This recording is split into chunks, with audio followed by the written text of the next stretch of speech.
it's easy for us to accept this simple proposition that Black lives matter. We all agree with that. But we also agree that all lives matter. But they condemn that concept because they really are interested in capitalizing on the notion of racism against Blacks, because they found that as a very effective tool in inducing white populations and Black populations to protest. So they use a protest as a cover for illegal activities. And so they send in people from around the country into areas where there's significant protests in the cities. And they then use that as a cover. And then ordinarily at nightfall, they then take weapons out of caches that are holding them in secret. And then they begin these armed assaults on government buildings and on individuals and on businesses.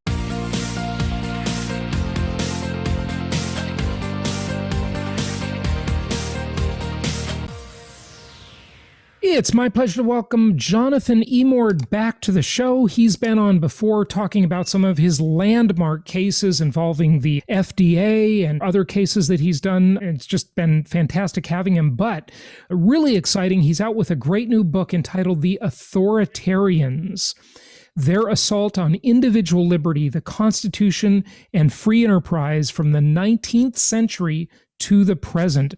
And I think this is just very topical right now.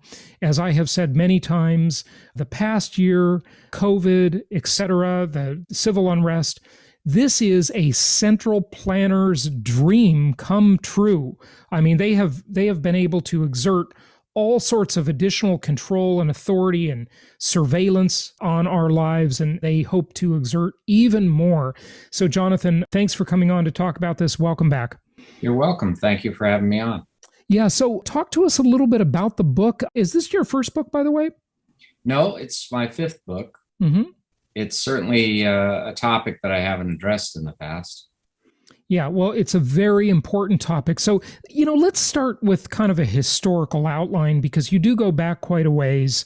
Why don't we sort of take a chronological look at the way authoritarian power has been used and abused throughout that time?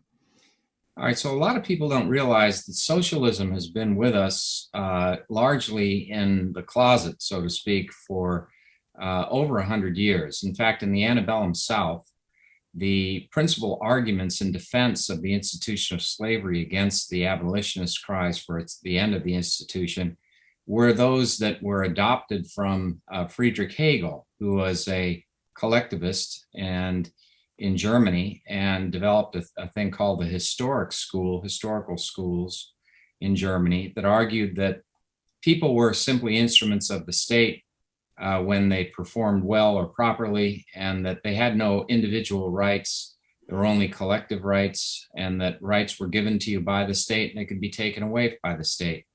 And they called for an efficient administrative state.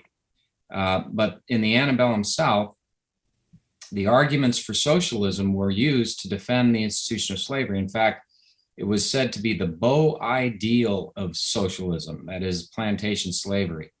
And they said that slaves were cared for from cradle to grave by a government that would afford them all access to the necessities of life, but would recognize their differences and would protect the superior race, the white race, in its advancement by having the mudsill work, or the work at the bottom of the barrel, done by an inferior race, a black race. Now, this concept of racial division we see again presently with BLM organization and Antifa arguing that whites are the responsible party for the institution of slavery, and that they need to be wiped out. Slavery is really a Trojan horse used by these organizations, because they were created by socialists, avowed socialists, actually communists. They're Marxists, and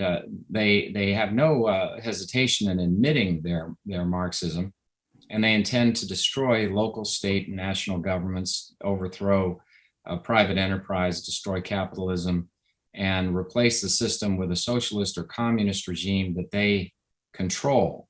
That's why they have no sympathy for Joe Biden or the Democratic Party, because for them, it's not enough that the Democrats become socialists. Rather, BLM and Antifa want to rule. They want dictatorial rule, and they want to overthrow the government, whether it's comprised of Democrats or Republicans. Well, I must say, isn't this an amazing irony?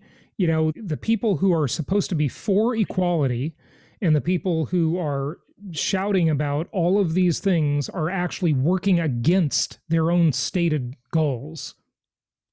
Quite right. These people are not interested in equality in the least. They're interested in very much a state control or state enslavement of the entire population. Likewise, their profession of sympathy for the Black race is really a lie, because when it comes to the harm they cause, violence that causes the arson and the looting and the destruction of buildings, all of that is taking place in cities, and they don't seem to care when they destroy a Black-owned business, ruin a neighborhood that is principally comprised of minority individuals, or cause assault or even murder of innocents who are in the minority community. So it's not about their interest in protecting the Black race. It's really about their interest in using the concept of racism as a rallying cry to draw people into the streets and use them as a cover for violent acts against government, against business, and really with the end in view of, it's very much planned, with the end in view of overthrowing the government. Well, I guess the first question is, have they? I think they have, but maybe it's not that simple. The question I was going to ask is, how have they fooled their own followers? Well, this is true around the world. For example, with Antifa, Antifa came from Europe, where it was used for these same purposes. What they try to do is induce chaos, induce civil unrest. So they capitalize on a few popular concepts. It's ironic.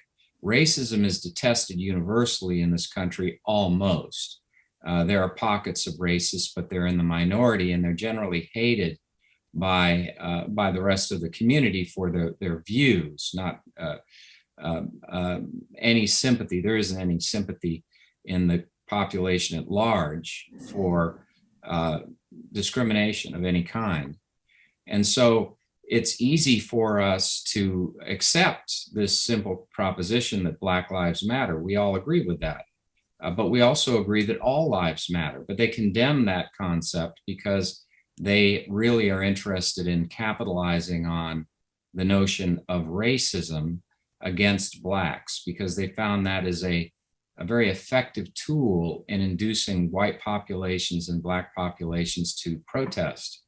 So they use a protest as a cover for illegal activities. And so they send in people from around the country into areas where there's significant protests in the cities, and they then use that as a cover. And then ordinarily at nightfall, they then take weapons out of caches that are holding them in secret, and then they begin these armed assaults on government buildings and on individuals and on businesses. And most certainly, I mean, at the very simplistic level, these riots are destroying these neighborhoods for maybe decades to come. I mean, just very simply, no business is going to reopen in the place where these broken stores are and storefronts blown up, broken windows, etc. They're just not going to be able to get insurance. No insurance company is going to write insurance for these businesses, even if they wanted to reopen. So it's going to just economically devastate these neighborhoods even more. That's precisely right. It's also the case that when these acts of violence take place and buildings are looted and burned and so on, many times the people who, particularly minority owners, their life savings go up in flames. Their entire investment, their whole life has been spent It's awful. No. creating a business, and they employ people in the neighborhood.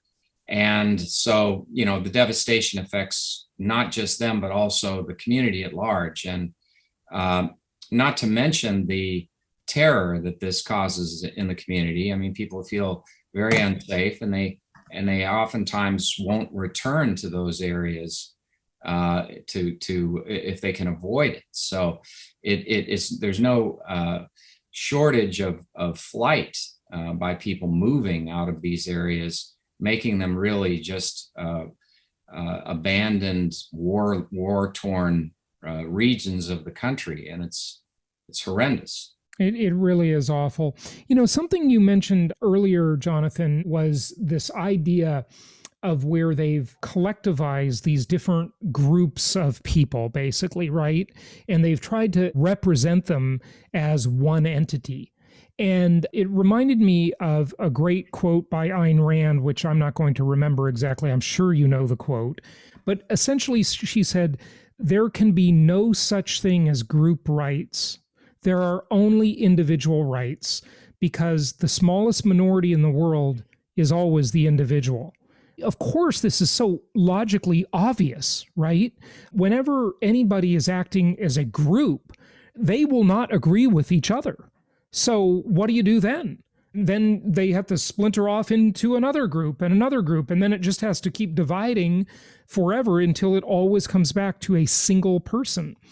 And interestingly, and you are the expert on this, by the way, and maybe I'm sure you can speak to it, but our Constitution was written all about the individual. I mean, that was the first, well, really the second document, maybe the Magna Carta first, that really glorified the individual over the state. I mean, the Bill of Rights, the whole concept is we're telling the government what they don't get to do, right? I mean, that's just beautiful. It gives me goosebumps thinking about the beauty of that idea. So have we lost our way here? I mean, there's a lot there. Go wherever you want with it. Well, the founding fathers really created a unique environment in defense of individual liberty in the history of the world. And they made the individual sovereign so that the state was the servant of the people. What these radicals, and I include within them really the leaders of the Democratic Party, because the leaders of the Democratic Party actually endorsed the idea of socialism in the Democratic primaries towards the end, when both Nancy Pelosi and Chuck Schumer stated within one day of one another that they would have no problem supporting a socialist at the top of the ticket who ran for president. And of course, they've endorsed socialist programs and policies, as have the president.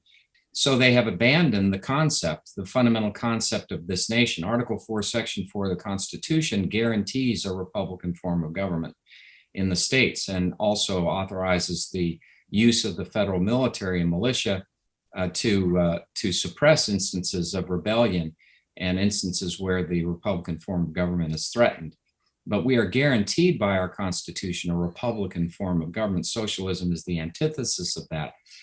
Socialism is the antithesis of individual rights. It's all power to the state. All people are enslaved by the state. They do what the state wants them to as to their employment, as to their allocation of resources. It redistributes all income, has a politically favored class that receives the wealth and exploits everyone else. Anyone who's lived in a socialist country knows that. In the Authoritarians, I have a whole section dedicated to the victims of communism and socialism, who recite, one of whom, Donna Casanova, who is a former citizen of the Soviet Union, recites the life under there. But when it comes to these fundamental concepts you're talking about, they're embodied in the preamble to the Declaration of Independence, which is really our guiding light as to what individual liberty means in the constitutional sense. And Lockean liberty, that is John Locke's second treatise on government, defined an order of government, just government, that depended upon the rights of individuals as individuals and protecting those rights. So we have in the Declaration of Independence, we hold these truths to be self-evident, that all men are created equal, that they are endowed by their creator with certain unalienable rights. So these rights are pre-political. They come from God, not from the state. In socialist countries, the only rights that exist are by leave of the state, because rights are said to be from the state.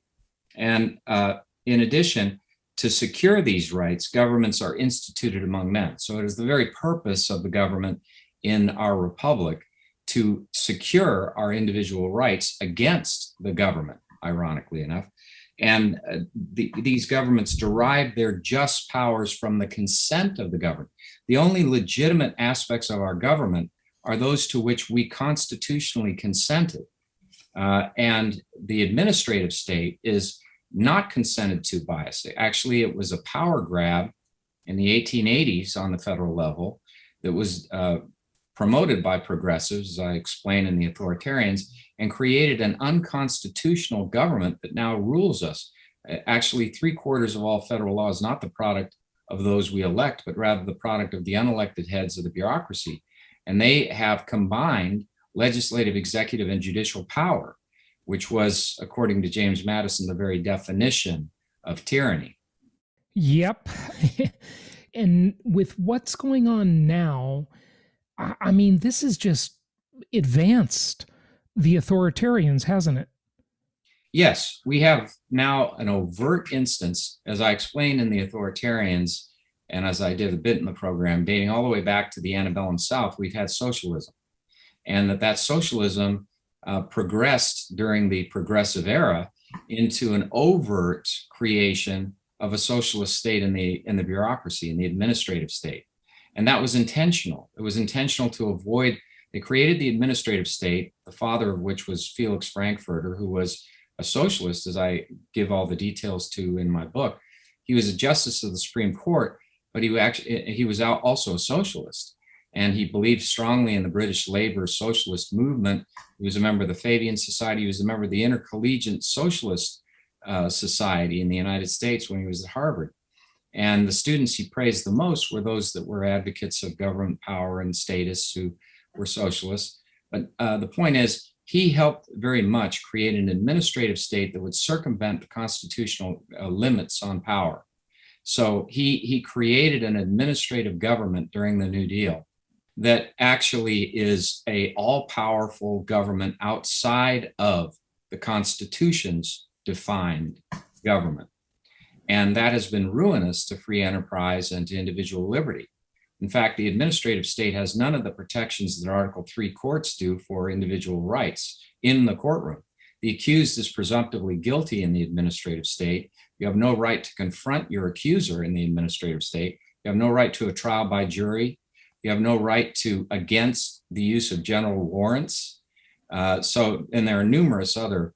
Right. So things like civil forfeiture, the secret courts, the FISA court, all these like star chambers. And I would argue arbitration also. These are end runs around the whole concept of a transparent and open system that should be visible to anybody. Anybody who wants to come and sit in a courtroom and report on what's going on or just watch what's going on should be able to do that. Yet this is all just kept from the public. I mean, it seems to me that every courtroom in the land should just have an ongoing television video feed, with audio, so everybody could watch it. And so those judges wouldn't know who's watching, right? Now you go sit in the back of a courtroom and the clerk says, "Who are you? Why are you here?" Well, they don't have a right to know that. The whole point is that the system should be just open to anybody who wants to witness it. And administrative courts are the worst offenders of them all when it comes to constitutional rights. They violate the guarantee of the independent judicial review. They're beholden to the agency itself. The agency is both the accuser and the judge. So there is never justice. There's never an instance where the accused is found innocent. They're always found guilty. It violates the constitutional guarantee of due process that you were talking about. It violates, for example, the Fifth Amendment right against self-incrimination, most fundamental right. Wow. It uses unconstitutional general warrants. We talked about that. It doesn't follow the federal rules of civil procedure. So there's no procedural regularity associated with administrative tribunals. they actually just impose their will on each accused person. That person has no resort to rules of procedure to protect them fundamentally in their rights. It allows into the record for decision entirely irrelevant and unreliable information at the request of the government. And it denies the accused trial by jury under the Sixth and Seventh Amendment. You have no such rights in an administrative court. And the decisions are largely exempt from meaningful judicial review because the courts largely defer to the judgment of the administrative agencies, both as to the construction of the facts and the law. Okay, so that's administrative courts, and that all makes sense. But, most people watching or listening, Jonathan, I don't think they're very worried about showing up in front of an administrative court. That does happen to people. I've profiled some horror stories of it on this show. However, I don't think too many people are worried about that. You know what they are worried about, and you may not have even touched on this, but I'm sure it's on your mind, is the social media companies and the big tech censorship, whether it be Amazon banning books. Amazon does all sorts of evil things, but Facebook, Twitter, it's just absolutely horrific what these companies are doing and how much control they have. What are your thoughts on that? And do you think you'll have any cases coming up on that? Well, I think invariably we will. They have argued that there is no First Amendment protection because the First Amendment is designed to protect the individual against censorship from the state. But the fact of the matter is the First Amendment is broader than that in its conceptual reach. And whenever business colludes with government to affect censorship, then there is a censorship that can be prosecuted. And that's exactly what's happening here with big tech. Yeah. What you're having is a tech society dominated by far leftists who are entirely aligned with and cooperating with the Democratic Party and leaders in the Democratic Party. And not only are they acting as a proxy for leftist government, but they're coordinating with each other too. Yes. All of these idiots who are spouting the typical libertarian thing, which I would usually agree with, okay, are saying, well, it's a private business. They can do whatever they want. You can, but the fact is they're essentially monopolies. Okay, you can't go down the street to another Twitter or Facebook or Amazon. These companies have been in this winner-take-all world. They've been allowed to become so absurdly big and powerful. It would be fine if there was a marketplace of a bunch of evenly sized companies and platforms. I'd be fine with it. Of course, they're private businesses, but that's just not the. Why is it that we don't have these kinds of rules in, say, real estate? In real estate, we have fair housing laws.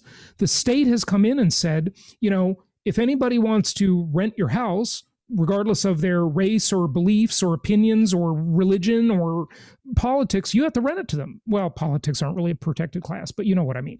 You have to rent it to them, right? But yet there's no law that says the social media platforms have to let everybody have a voice, which there should be if they're going to be this big and powerful. They were given special privilege by the government. Yeah, in the 90s, when they thought they were at a disadvantage under 230. That's ridiculous nowadays. That was based on the notion that they were common carriers. In fact, They pledged that they would not engage in censorship, that they would not discriminate among views, and that they were merely common carriers. And as a result, they received all sorts of privileges, both on the federal and the state level. And it became actually during the Trump administration when they decided to become politically active in a major way by censoring information that was antithetical to their own views. And so then they stepped out of the role of being common carriers and into the role of being editors. And as such, their immunity from prosecution should be stripped from them. And Section 230 needs to be amended to affect that end because they're functioning as editors. Now, it's not just that they're functioning as editors, in which case, if they were only functioning as editors, they would be entitled to full First Amendment protection. But what they've done is they've colluded with the political parties that they favor, and they have used these massive platforms to discriminate against parties with views that they oppose by denying them access. And also, they have advanced the views of parties they favor by, for example, allowing direct forms of speech that would induce violence to be carried by liberal parties, right, and not censoring it and allowing it to continue for extended periods of time before public pressure is exerted and then they withdraw it. Whereas see what's interesting is they eliminate any viewpoint right, that is conservative that offends them right off the bat without right. any hesitation or any complaint from Of course, because it doesn't fit their community standards. right. What a crock. It's a crock, and it's entirely a shield for what, in point of fact, is viewpoint-based discrimination that they maintain incessantly, really. Yeah. You know, the CEOs of these companies should be prosecuted and imprisoned. I mean, what they're doing is so anti-American and anti-constitutional and just absolutely disgusting. I just can't believe we are living in the world where this is going on. I absolutely can't believe it. Jonathan, for the past 10 years or so, and you as a constitutional attorney, maybe you can add to this, I'm sure you can, but for the past 10 years or so, I've been saying that three things need to happen, at least one of these three, if not all three. These companies need to be split up under antitrust laws. That would seem obvious. They need to be regulated like the common carriers. Now, my understanding may not be correct on this, but what I've always understood that to be is look, the phone company, if we're talking on the phone to each other and we say something that, AT&T doesn't agree with, they don't get to cut off our phone service as long as we're paying the bill, right? And then, they'll use the excuse, well, Facebook is free. No, it's not free. None of that stuff is free. We're paying dearly for it with our data that should be our property, by the way, but that's another discussion. And or their algorithms should be made public so everybody could see, and all the computer nerds of the world could see why certain things show up in, for example, a Facebook news feed or an Amazon result or a Google result, and it's not a mystery. I mean, this is unbelievable. This is all a secret. It should not be a secret. If these companies are going to be big monopolies. If they're not, and there's a big open marketplace and a marketplace of ideas, I don't care. None of that has to apply. I think one of the things that I've favored is a change in federal legislation so that there would be enormous tax incentives given to internet service providers that would create competing platforms and expand the scope and availability of those platforms to the public such that they would have more choices for accessing the same information.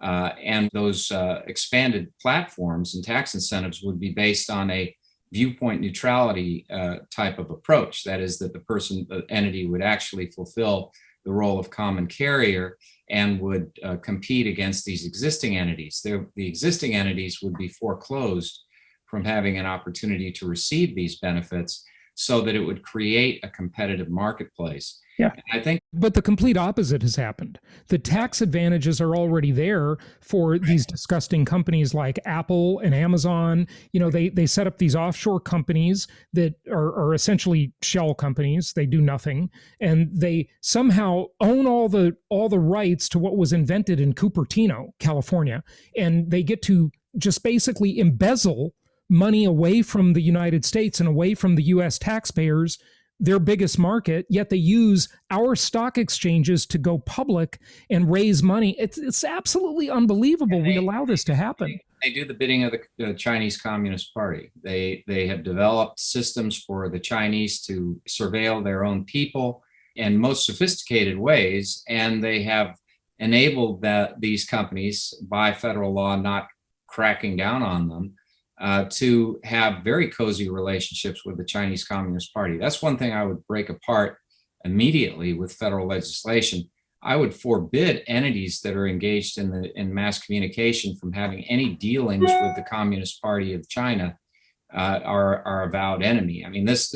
Many people think Silicon Valley is just run by the CCP. I mean, it's amazing how entrenched these crazy beliefs are in Silicon Valley. It's really staggering. Well, there's a lot to be said for that. I mean, the amount of money that has been saved and the technology transfers that have taken place to the People's Army in China has been astonishing. And part of that transfer has been facilitated as a result of big tech. And we should be much more aggressively policing this and blocking it. But of course, it's in the Democratic Party's advantage, the current administration's advantage, to have this cozy relationship with big tech. So they just look the other way. Right, right. Under Trump, there was a chance that something would change. There's no chance now, not for 4 more years, at least. But Jonathan, I want to make sure we wrap up with an action item, a to-do list. What do people do about this? Most people understand the problem, and, if they're listening, they probably agree there's a problem here. What do we do? Well, that's why I wrote The Authoritarians. I'll give the book a little plug. There we are. And I wrote this book primarily because I was so upset that the nation was falling apart. The foundational principles that I revere were being destroyed. So not only do I explain the whole history of socialism in The Authoritarians and explain what has happened, how it is that it became overt and why there is rioting in the streets and so forth, but I also give very detailed explanation of what we need to do as individuals, what we need to do to defend our rights and to expand protection for them. And the most immediate concern I think people should rightly have is the safety of your homes, the safety of individual lives. The protection for yourself and your family should be foremost in your minds, because it's no idle threat. I mean, if you ask people from communist countries and socialist countries how quickly those countries were overwhelmed by revolutionaries, it happens so quickly that you can't even take a breath. And so you need to anticipate the threat that actually exists and to be ready. The great history of this country is tied to the Second Amendment. And we have had our right to bear arms, which most other people in the world have had taken away from them by their government. Thus far, we have not had that happen. So we can stand as individual sentinels for liberty by arming ourselves and anticipating the threats to our family and to our property. And we ought to be ready for that. And we ought to be prepared to defend our property and our lives as best we can, and be prepared with the arms necessary to do that. That will be extraordinary. But we also have to fight back by vigorously objecting, as many have in Seattle, to the defunding of police, to these movements that are designed, all of that is designed by Antifa, by BLM, to eliminate all barriers to their takeover. So if you don't have the police, and you don't have jails, and you don't have bail, and you don't have any vehicle by which citizens can have any state protection for their rights, then the revolution is facilitated. And that's what they're about. So all of these politicians who pander to these ideas of defunding police and of supporting institutions that take away your rights ought to be removed from office. So exercising the franchise, but that's not enough.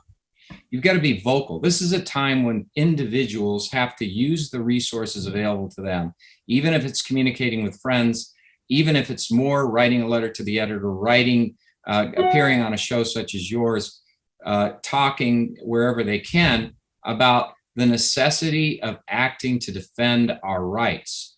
And when it comes to the border states, with the influx of refugees coming across the border, of individuals who are pouring into this country who are undocumented aliens, those people do pose a threat, because among them, sadly, there are a large proportion that are engaged in criminal activities as a result of the cartels being responsible for the movement of these people into the country. So you have sex trafficking, you have drug trafficking, you have criminal arms trafficking, you have terrorists coming across the border in the midst of all these people. And so what do we have to do? Well, if we aren't going to have a federal government that protects our rights, we need to get rid of that federal government, get rid of the Democratic control, get rid of President Biden by voting him out of office. But we also, people in the border states, need to demand that their police protect them against this onslaught on the local level. They need to also be armed, and they need to be ready for anything that comes their way. We have to have, at a bare minimum, it is the most fundamental duty of government of all, to defend individual rights. And if the government won't do it, we have to do it ourselves. So we have to get ready. We have to get ready. Well, as they say, the Second Amendment is the amendment that makes the First Amendment possible. That's the old saying on that. Do you think we will see any kind of real type of secession movements or anything like that? I mean, we've seen these over the years. You've heard inklings of them. 20 years ago, I was predicting that, if we live our full natural lives, we will definitely see secession happening. But the interesting thing is, in today's world, I don't know if it would really be state by state, like in a geographical way. I sort of wonder if there's some, maybe we're already really seeing that because, people are voting with their feet and they're, moving all around the world. But do you think we could actually see some states secede from the Union or parts of states or Well, something? I think you're really touching on something here that I do in the book in the Authoritarians, and that is that we really are in a pre-Civil War kind of an environment. There are many parallels to be drawn between our circumstances now and what was bleeding Kansas in 1850 before the Civil War in 1860. And there you had, in microcosm, the Civil War in Kansas. And I think we see these civil wars taking place across the country in urban areas where people are being forced to defend their property and their lives against the onslaught that is there. And your point about people moving with their feet, voting with their feet, is actually very much the case. So that this mass migration, internal migration of Americans away from cities like New York and cities in California, the entire state of California, Washington State, Oregon, moving internally into Idaho, Montana, South Dakota, North Dakota, Texas, Florida, all of this migration, which is changing the demographics such that even the number of members of Congress from blue states are going down, and the number of members of Congress for red states is going up. California just lost a seat for I think the first time in its history. That's amazing. So we're seeing whether the political environment in this country is capable of arresting the extraordinary socialist destruction of Republican governments that is underway. And people will be voting, and I think they will be voting in large numbers in 2022. And I believe that we're going to see a Republican majority arise in the House and the Senate. And I think in 2024, that trend will likely continue. And I suspect that, barring some unforeseen circumstance, that a Republican will replace Biden in the White House. And these Republicans are going to be different than Republicans that we have seen in the distant past. Within our lifetimes, though, for those of us who are 60 or thereabouts. But these are going to be individuals who are going to be committed to restoring constitutional strictures on government power. We've seen this happen with the Supreme Court recently in its decisions. In its decision in its most recent case, it has denied the government an assumption of power. In the case of the Federal Trade Commission, the Federal Trade Commission have been operating through Republican and Democratic administrations alike with confiscatory power nowhere given to them in the enabling statute for the FTC. So they would have disgorgement and they would take people's money as part of their own assessment, a judgment against a party. And the Supreme Court held that they had no such power, and that therefore there was no statutory basis for it, and they struck it. And that was a 9-0 decision, remarkable. And wow. Yeah. And so I suspect that this is another bellwether of what's to come. I suspect that the good news is the light at the end of the tunnel. I do suspect that we are going to see more effort than has ever happened in our lifetimes to restore the Constitution, to return limits on government power that have been a constitution in exile since the administrative state arose in the 1880s. So that's the good news. Yeah. You know what's interesting about the voting with the feet and this mass migration that's going on is that outside of some woke tech companies and, woke Hollywood, or the entertainment industry in general, I guess I should say, the real economy is run by people that generally vote to the right. They run most of the small businesses. They're hard workers. I mean, when places like New York City and California, I could call it the Socialist Republic of California and New York, when they're just going to lose their tax base I mean, they're going to be in trouble. Now, Biden's administration will bail them out, but this problem could last for decades. The extreme liberalism of the Biden administration is quite remarkable because we have a socialist president. People thought they elected a moderate, but what they have is a socialist president, and they have a socialist Congress. A majority of Congress is now socialist in its orientation on legislation. They won't admit themselves to be socialists unless they're members of the Squad or some other minority in Congress, but political minority. But what I suspect is going to happen is a major backlash, because the destruction of the fossil fuel industry, for example, the very backbone of the free market system in the United States, is not going to go by without consequence, political consequence. And they understand that. So they're trying to rush through as much legislation as possible before 2022 that establishes a socialist state in the United States. But the states are objecting. They're filing suits against the federal government. The oil and gas industry has been decimated by much of this. You take, for example, the state of New Mexico. The destruction of the fossil fuel industry and allowing leasing on federal land to extract fuel has been devastating to their economy, which has been heavily dependent upon the revenues derived from those highly lucrative activities. And so something like 40 to 60% of the revenue of the state is gone as a result of Biden's executive order. The executive order itself is another socialist move, because the Constitution would have compelled that to be passed by legislation. But Biden just took the power in violation of the separation of powers and acted as if he were a dictator. He's destroyed leasing on federal lands of oil and gas with no explanation. He has wiped out entirely the Keystone XL pipeline. Well, look, I mean, think about it. On one stroke there, he got to put a bunch of Republican workers on the unemployment line, destroy a bunch of Republican companies, and then he got to inflate gasoline prices for a bunch of Democrat voters who don't understand how inflation works and how supply and demand and how the economy works. So they're instantly going to need to be taken care of by the government more, because he's impoverishing people. I mean, it's and making them all more dependent on government. Climate change agenda would call for the end of fossil fuels. It would call for the elimination of gasoline. I mean, his pipe dream is.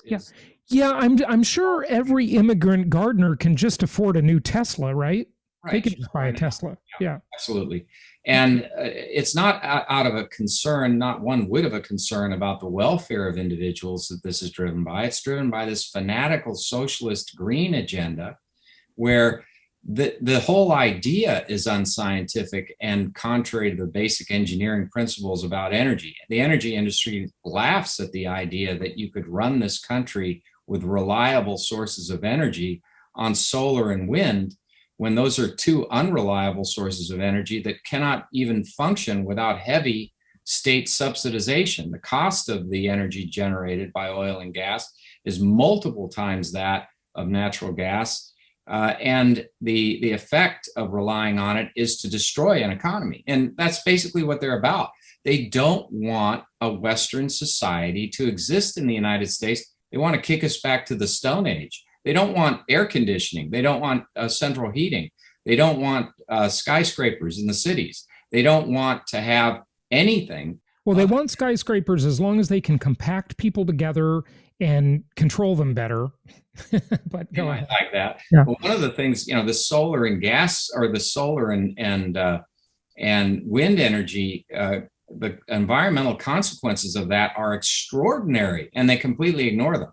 I mean, to take up the amount of land necessary to have these giant farms for solar and wind would wipe out a huge swath of the entire United States dedicated, instead of to farming and agriculture and to the wildlife, to these things. And windmills chop up all sorts of flying animals. When they actually function. They've been a horrible thing in Europe. They've killed bat populations, bird populations have been decimated by these things. And yet they have no regard for that whatsoever. That's not a concern in the least.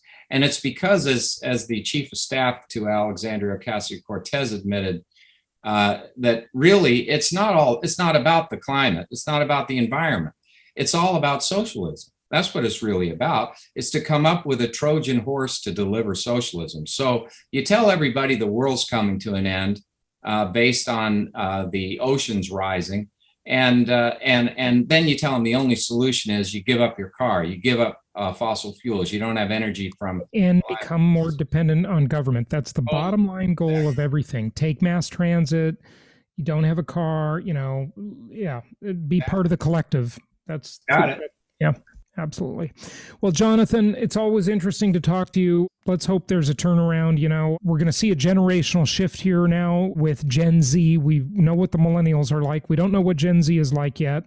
Maybe the cultural shift will occur and things will swing back to, a center point of reasonableness. Who knows? We'll see. I would rather defend my freedom and have it than have it taken away and then resent for the rest of my life the fact that I didn't defend it. So I'm hoping that these youth will come to realize that there's nothing more precious about being an American than to be free, and that liberty is the defining characteristic of what it means to be an American. The rest of the world comes here because here you can be free. If we take the last bastion of defense of individual liberty out of the world, then we will be forever miserable, because there is no joy in being a slave to the state. There's only misery. And everybody else in the rest of the world understands that. Yeah, they sure do. And you see that in South Florida with the Cuban population.